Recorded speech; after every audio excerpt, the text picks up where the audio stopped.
The test is in 4 parts: Part 1, Part 2, Part 3, and Part 4. Now look at Part 1. Part 1. First, you have some time to look at questions 1 to 4.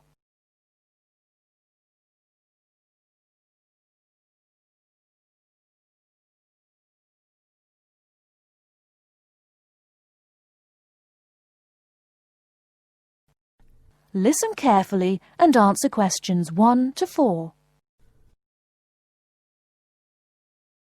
Hello, I am a new student here. Hello, what can I do for you? Can you tell me what the student union does? Well, we're part of the National Union of Students, who represent students' interests across the country. We provide services for all students at this college. What kind of services? There are advisors and welfare staff, entertainments, sports clubs, union societies, meetings, campaigns, and special interest groups. We offer everything from ballroom dancing to karate, jazz, and political debates. Sounds great. How can you help overseas students? As I've said, we have welfare officers who are used to the sort of problems overseas students may have. They know where to get advice on a particular situation, or basically give whatever help is asked for. I am from the Philippines, and I hope I can meet other Filipino students who are here. I play chess and many sports, especially badminton, basketball, and wrestling. Please, can you tell me how to find out about these things? There is a Filipino society at the college. Regular meetings take place and lots of social activities are organized, such as meals, plays, and dances. The society is made up of Filipino students and other students who have an interest in the Philippines. And what about the sports? Does the union offer the ones I'm interested in? Yes, we do. There are basketball and wrestling teams. If you want to play in one of the college teams, you have to go along to training sessions and compete for a place. For badminton, you can either go to the badminton club or book a court to play with friends. Is there also a chess club or team? No, I'm afraid not. It may be best for you to put a notice on our notice board to find other players. Will that cost me anything? No, it's a free service available to all students, but you have to give your notice to a union officer first, so that it's fair for everyone who wants to use the notice board. I only have a room for 1 month at the moment. I need to find a house or a flat to live in near the college. Are you able to help me with any accommodation problems? There are always rooms available in shared flats or houses on our notice board. The college has some of its own accommodation, and you can also apply for these. If you have any problems at all, you should talk to one of the student union's welfare officers, who can give specialist advice on accommodation. Thank you for your help. You're welcome. Now would you mind helping us? We're conducting a survey to learn more about the students who visit our union office, so that we can improve our services. Would you mind if I asked you a few questions? Not at all.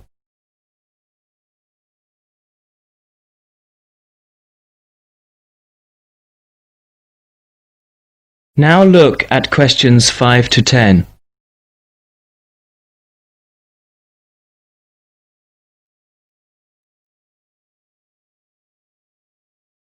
As you listen to the student's conversation with the union officer, fill in the spaces 5 to 10 on the form.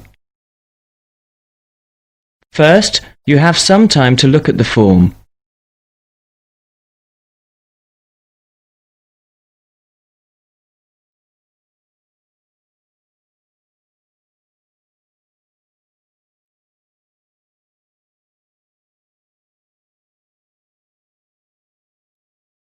Now listen carefully and fill in gaps 5 to 10.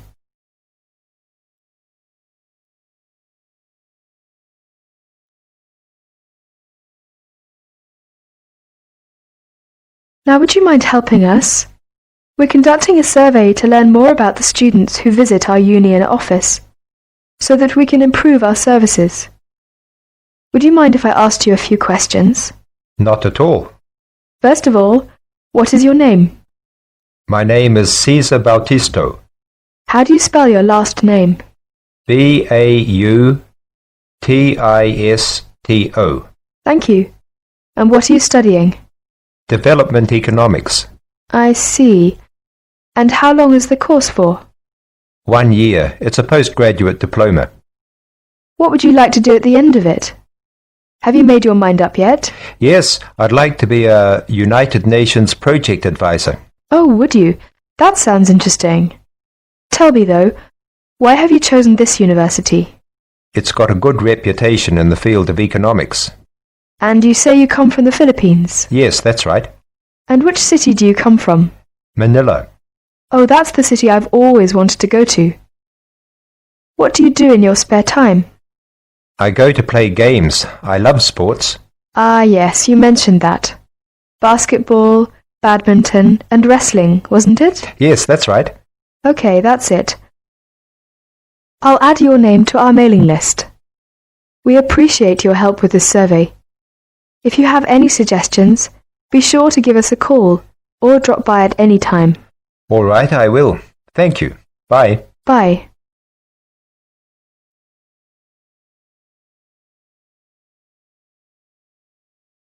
That is the end of part 1. You now have half a minute to check your answers.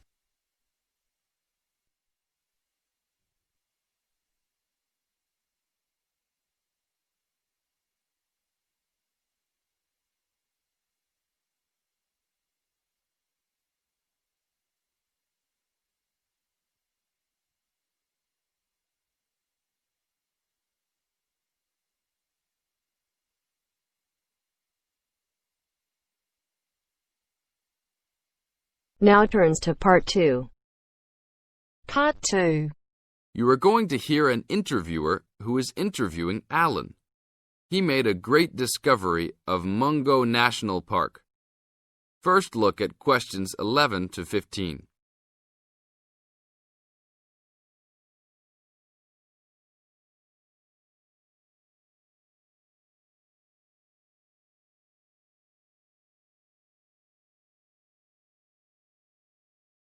As you listen to the first part of the interview, answer questions 11 to 15.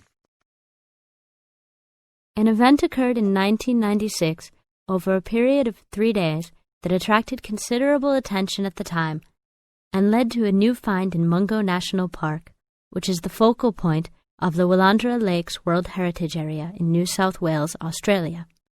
I talked to Alan Moore, the organizer of this trip, about his experience. Alan, what was the purpose of your trip? Well, as you know, I love the outback and lead tours of people wanting to go into more remote parts of the country. However, I thought it was time for me too to have a holiday.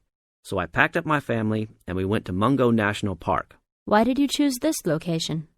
It holds a record of Aboriginal life stretching back over 40,000 years. And of course, I wanted my young kids to be amazed by the main feature of the park, the remarkable Walls of China, as they're called, where wind and water erosion have exposed this long history. I see. What was the weather like? It was unusual for that time of year. The rain was just one continual downpour after another. We were always soaked to the skin. So we decided to cut our holiday short and only stayed 3 days in the end. However, it was eventful. The obvious problem was to get back to the nearest town, a small place called Burunga. But the dirt roads out there are always impassable after rain, so we settled down for a long, wet wait in the park. We didn't really mind because the scenery was so interesting. However, the kids wandered away without our noticing, and eventually we realized they must be lost. So we used our two-way radio to contact the park rangers and the police, and a helicopter was sent. Luckily, the kids were found within a few hours, but they'd made an important discovery. Now look at questions 16 to 20.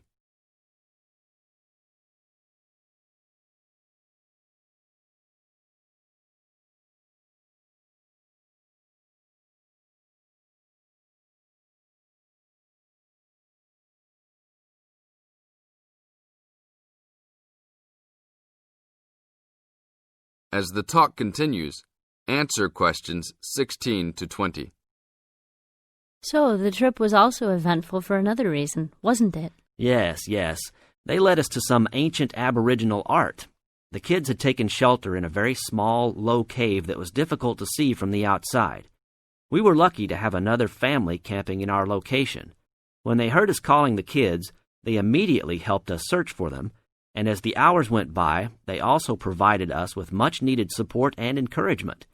We really appreciated their help, and as we were already soaked through after looking for the kids for a couple of hours, they even made sure we had enough dry clothes to wear. The park ranger managed to get through to us to lead the search, and when the helicopter pilot notified us by two-way radio that he'd seen the children but was unable to land nearby, we were able to eventually find them very excited about what was in their little cave. And what did you think of their cave? Well, after squeezing in, I must say I was impressed, and managed to take a few photos of it before we left. There were many faint markings and dots on the wall. It was difficult to tell what they represented because they were so small, but people from the museum who have since visited there said the markings were similar to some other findings in the area, and later confirmed they were very old. Although it's now a protected site, the children like to call it their cave, and are allowed to visit it when a ranger can go with them. Thank you, Alan. If you go to Mungo National Park, you can see the entrance to the cave and some of Alan's photos at the ranger's station. Alan continues to lead tour groups in the outback, and if you want further information... That is the end of part 2. You now have half a minute to check your answers. You now have half a minute to check your answers.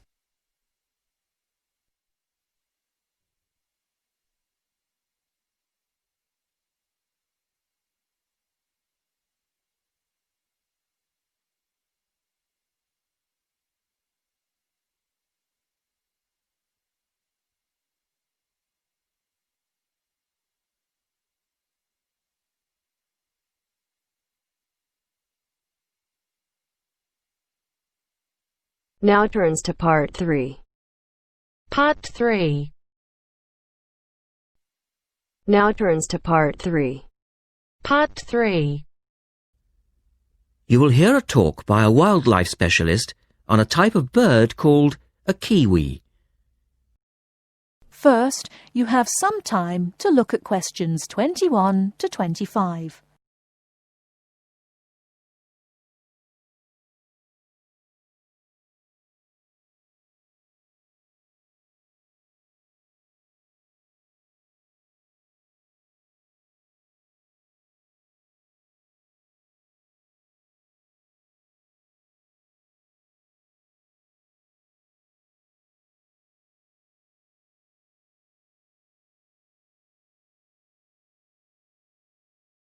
Now, listen carefully and answer questions 21 to 25.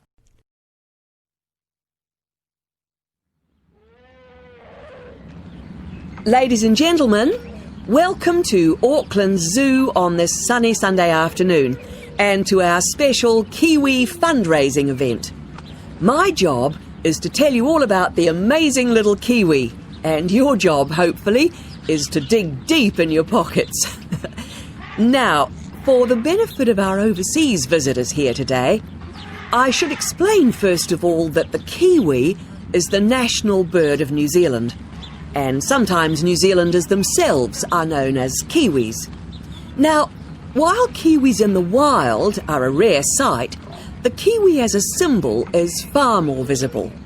Apart from being in toy stores and airport shops all over the world, you'll find them on our stamps and coins. The kiwi is the smallest member of the genus Apteryx, which also includes ostriches and emu. It gets its name from its shrill call, which sounds very much like this. Kiwi! Kiwi! Kiwis live in forests or swamps and feed on insects, worms, snails and berries. It's a nocturnal bird with limited sight, and therefore it has to rely on its very keen sense of smell to find food and to sense danger. Its nostrils are actually right on the end of its long beak, which is 1/3 of the body length. Now, here's an interesting fact. Although kiwis have wings, they serve little purpose, because the kiwi is a flightless bird. Since white settlement of the islands, kiwi numbers have dropped from 12 million to less than 70,000. And our national bird is rapidly becoming an endangered species. This is because they're being threatened by what we call introduced animals. Animals which were brought to New Zealand, such as cats and ferrets, which eat kiwi eggs and their chicks.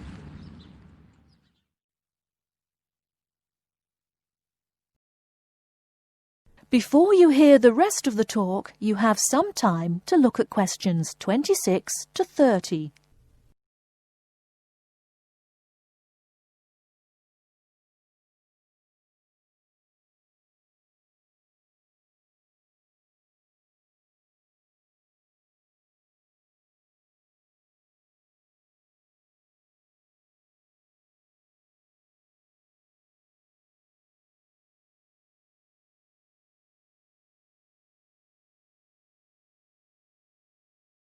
Now listen and answer questions 26 to 30. And so we have launched the Kiwi Recovery Programme in an all-out effort to save our national bird from extinction. There are 3 stages to this programme. Firstly, we have the scientific research stage. This involves research to find out more about what kiwis need to survive in the wild.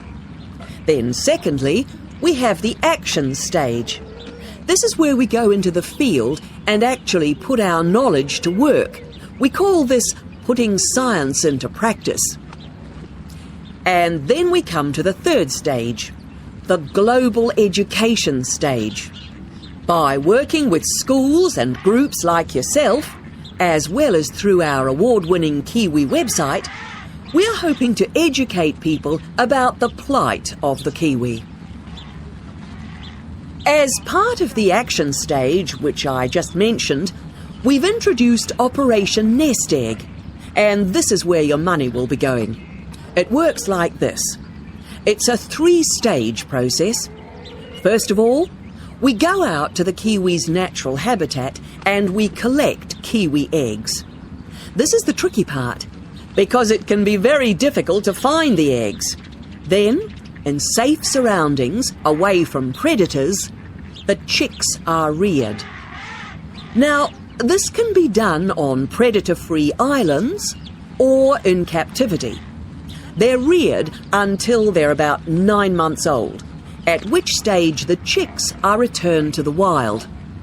So far, it's proving successful. And since we started the programme, some 34 chicks have been successfully raised this year, and their chances of survival have increased from 5 to 85%. However, it's not time to celebrate kiwi survival just yet. About 95% of kiwi chicks still don't make it to 6 months of age without protection. Which is why Operation Nest Egg is so important. And we ask you to give generously today.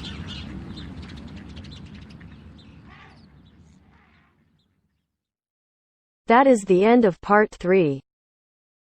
You now have half a minute to check your answers.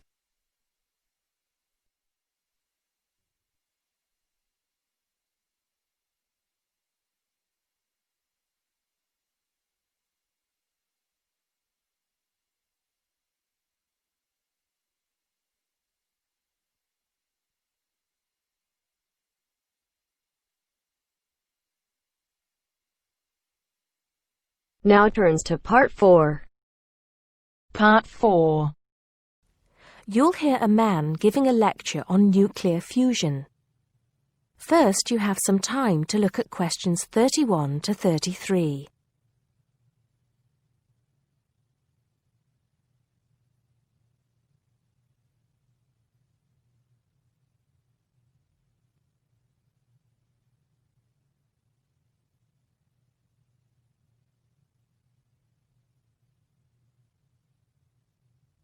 Now listen carefully and answer questions 31 to 33.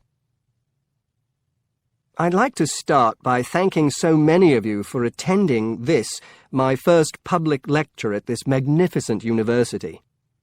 I'm going to be talking to you today about nuclear fusion. Before I proceed further, I would like to apologize on behalf of some of our newspapers for the sensationalist and hopelessly inaccurate articles that have been published on the subject over the years. I must confess that my own interest in the subject was actually stimulated by an article published more than 50 years ago in a popular Sunday tabloid with the impressive title, Power from the Sea. Today, most people would probably interpret such a title as an introduction to a discussion on the latest developments in renewable energy sources, such as wave technology or generating electricity from tidal flows. But back then, little, if any, progress had been made in these fields since the invention of the water wheel. As I recall, following coverage of the opening of the world's first commercial nuclear power station, more than 50 years ago now, at Calder Hall in 1956, the article promised that we would have limitless, almost free electricity within 10 years. It claimed that we could do this using an isotope of water, deuterium, from the sea. This would be used in reactors to combine simple molecules of hydrogen to form helium, releasing energy in the process. Of course, this is different from the process of nuclear fission, which today's nuclear reactors use. I wouldn't like to say that the article I read as a boy was totally inaccurate.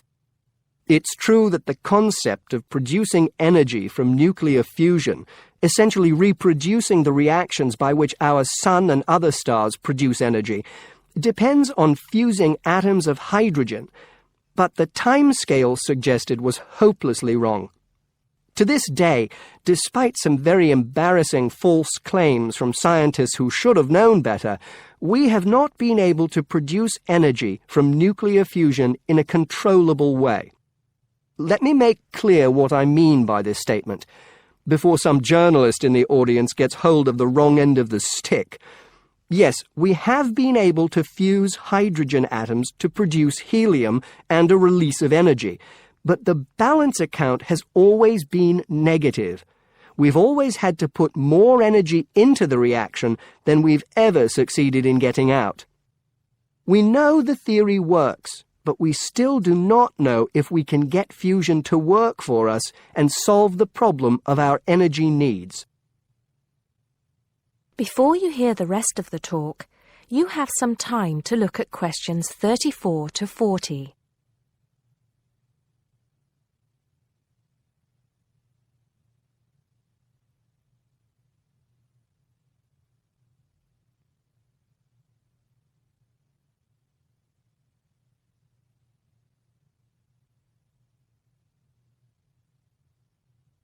Now listen and answer questions 34 to 40. Here, I will briefly explain these problems before going on to give you a summary of the innovative ways being tested to overcome them. First of all, we have to try to understand the incredible physical conditions that exist inside a natural nuclear fusion reactor, such as the Sun.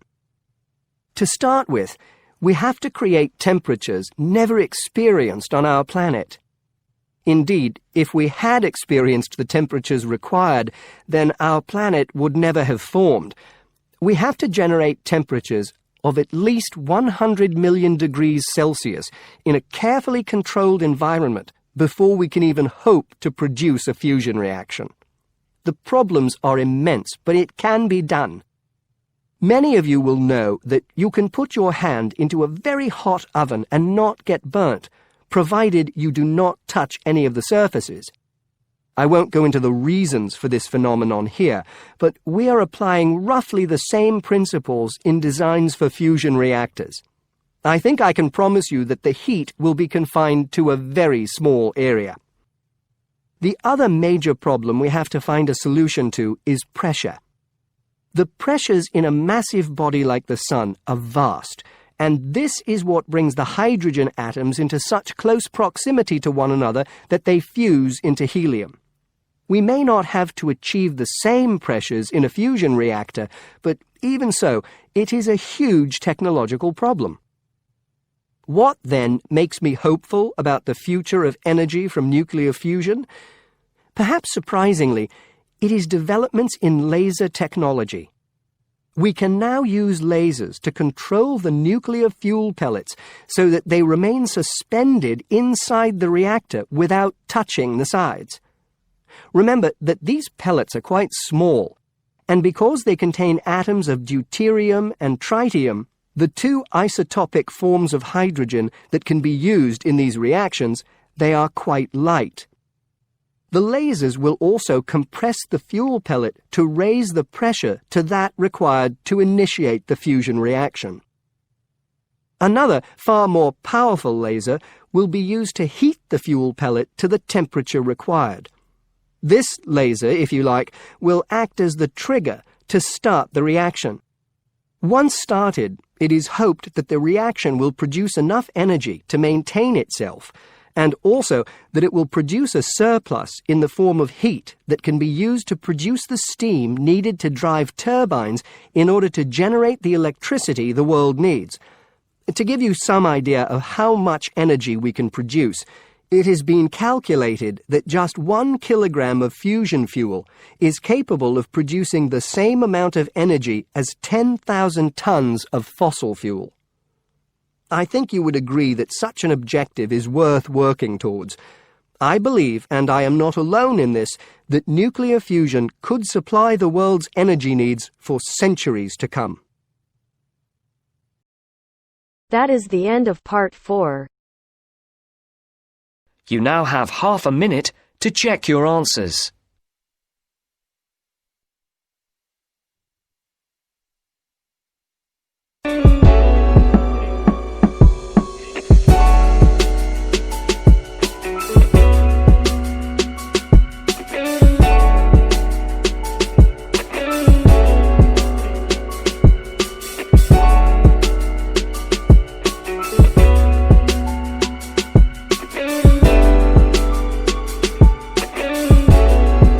That is the end of the test.